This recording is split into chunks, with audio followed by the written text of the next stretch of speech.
Greetings everyone, Jen the Curious Cloud here. Welcome to my channel. Apologies for the cough drop. I'm still trying to get over this whole allergy thing.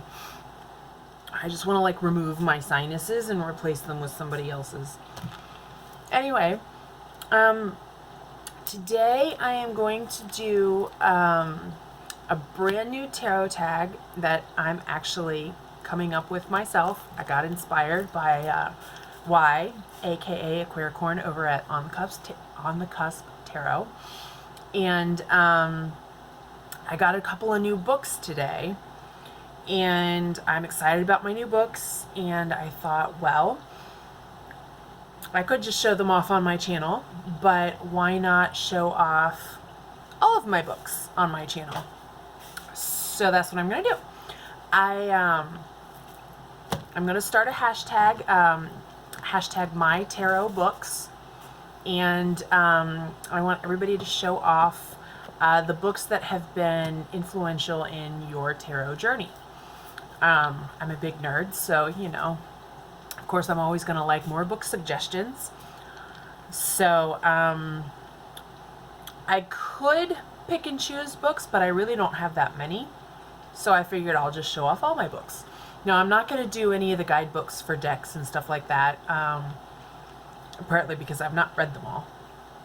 Some of them have some really interesting information in there outside of just pertaining to the deck, but since they've not really informed my tarot journey, really, I'm not going to include those. So these are, well, with the exception of one. So these are all my tarot books. So I'm going to do mine in pretty much in chronological order. So the first one I got actually came with the kit that I got. It was with my very first tarot book, or tarot deck, and book. It was a kit that I got from Llewellyn, and I'll put a link in the description to my video that I did on my first tarot. But the first book I had was Introduction to Tarot by Susan Leavitt. And this kit came with both a Rider-Waite-Smith and a Thoth deck.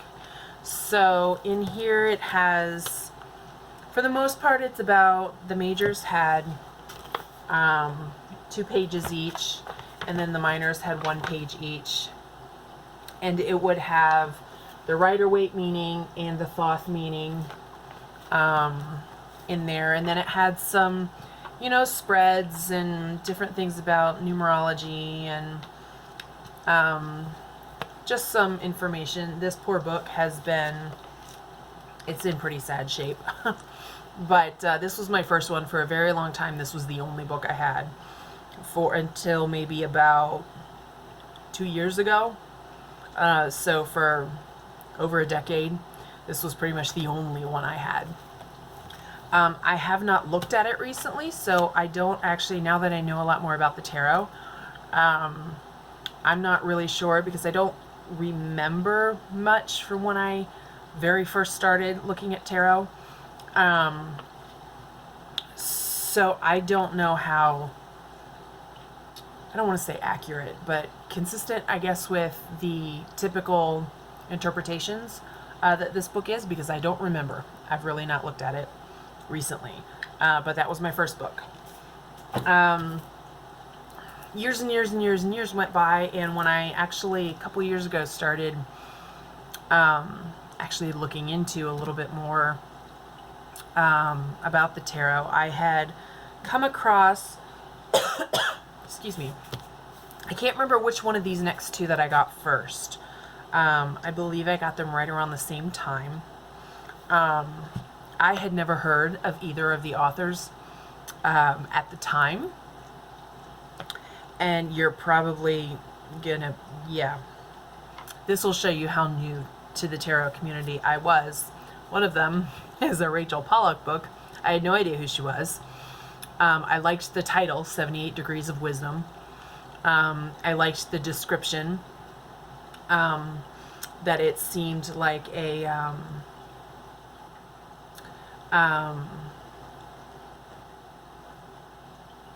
yeah, I totally lost my train of thought. I'm surprised that hasn't happened to me before on this channel, but that it just seemed like a really kind of in-depth, a little bit more of a linear approach to the tarot, and I thought that was just fascinating. So I got this book. I still have not read all the way through it. I read bits and pieces. I have a tendency to use it basically just like a reference book, and consult, each specific card. But I do intend to actually read all the way through this book at some point. The other book that I got somewhere around the same time was Holistic Tarot by Benebell Wen. It's a big old mother of a book. I have not read all the way through this one either. I started to, and then I found out that she's got study guides on her website. So I want to download some of those. But this was another one that I really liked, the academic approach that this book took. That really speaks to the nerd in me. And so that was why I picked this one up originally. It was another one I was attracted to the name. So yeah, right now I just sort of use this pretty much as a reference book for each card. But I do intend to download the study guides and go through the book with those. This has tons of information in it, so I think those study guides will be really useful. So for a while, those were the only ones I had, until I guess about a year ago, maybe not even that long ago, I started collecting a bunch more, and now I have several. So I think it was the next one I got was the tarot coloring book. I've really only done one of, well,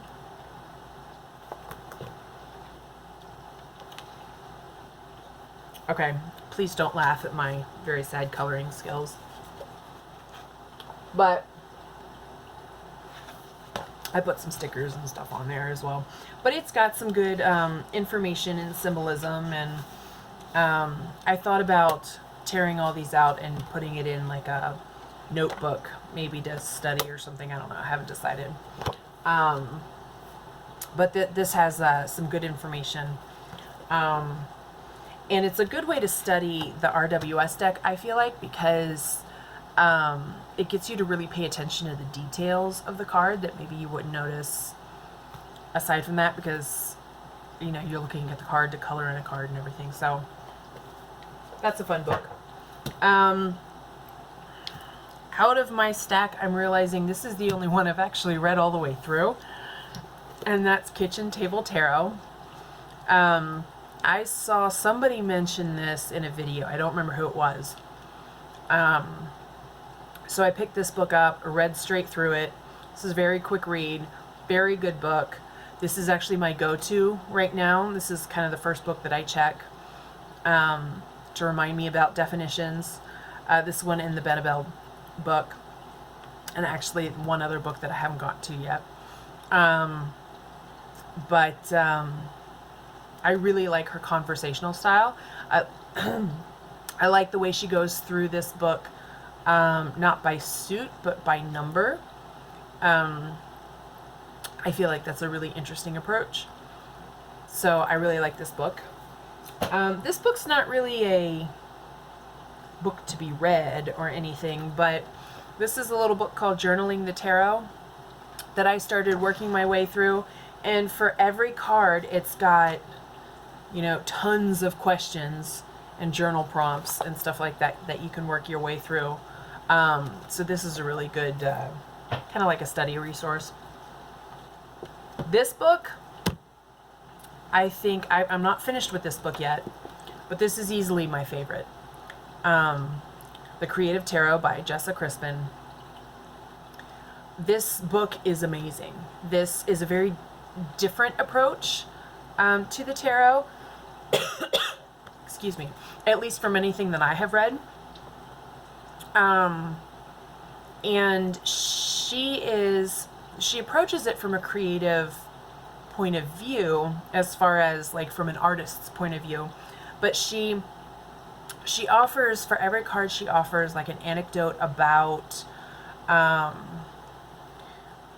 like a different famous artist, something that like an anecdote from their lives that embodies the meaning of that card.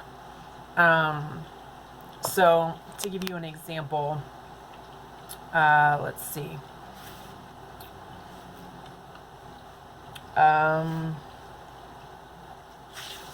Well, I should have pulled one of these out originally.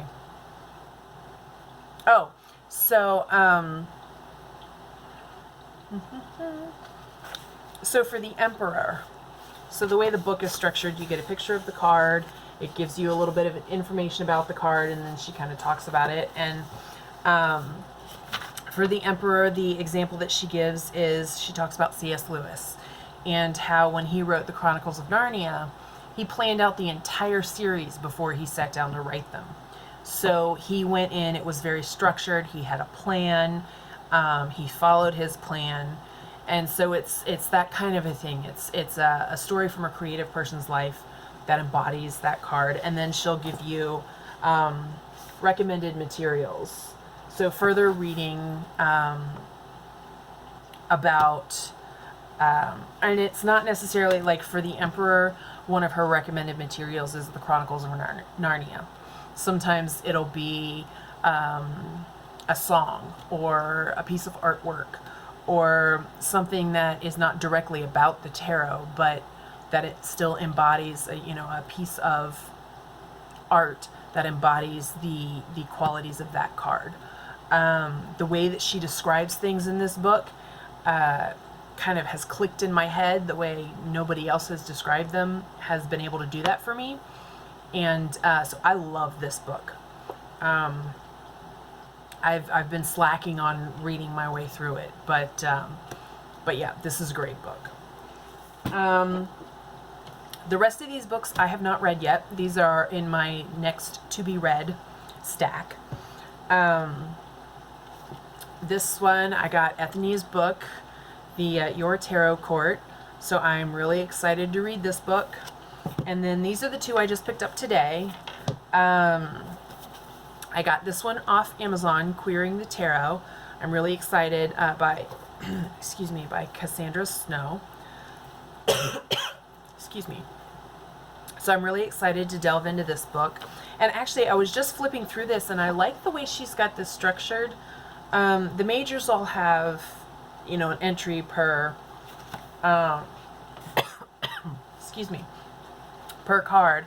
And then she'll go into the minors. She's got like a brief overview of the suit. And then she goes into, like, she's got the Ace of Wands, but then she starts grouping them together. So this one says the 2, 3, and 4 of Wands. And then a few pages about that. And then this is the 5 and 7 of Wands. And then the next one is the 6 and 8, and then the 9 and the 10. Excuse me. Each have their own entry. I hate allergies. So I've not read through it yet, so I don't know why she groups them that way, but I'm really interested to find out. And then the other book that I picked up, I went to my local bookstore today, and I picked up Melissa Sanova's other book, Tarot Elements, her new one. Apparently she was here a couple of months ago, so I actually got an autographed version, which is in here somewhere. Yay! I did not know she was here. I was really sad that I missed her. But yeah, my local bookstore apparently has a tarot display now. It's a little crazy. Ethony's book was there.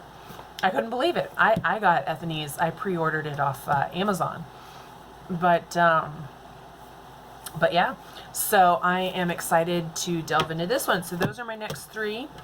Once I finish the Creative Tarot, I'm going to move on to these 3.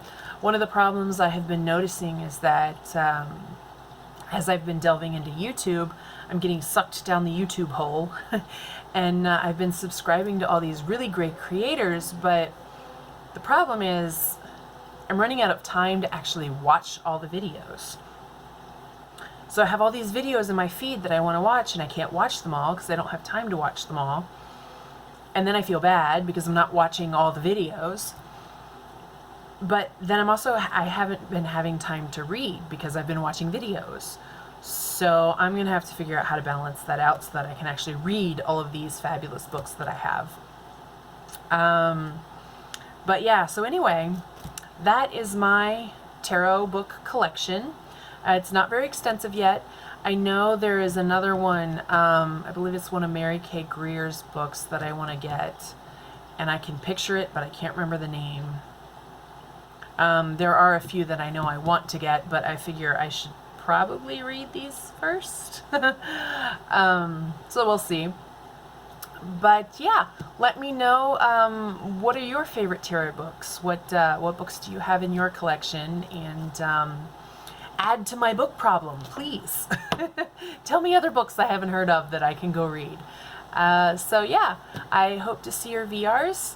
And I will put a link to each of these books in the description below. So if you want to go find all those books, probably Amazon. I haven't looked all the links up yet, but yeah, let me know what are your favorite books. Thanks for watching, guys. Have a good day.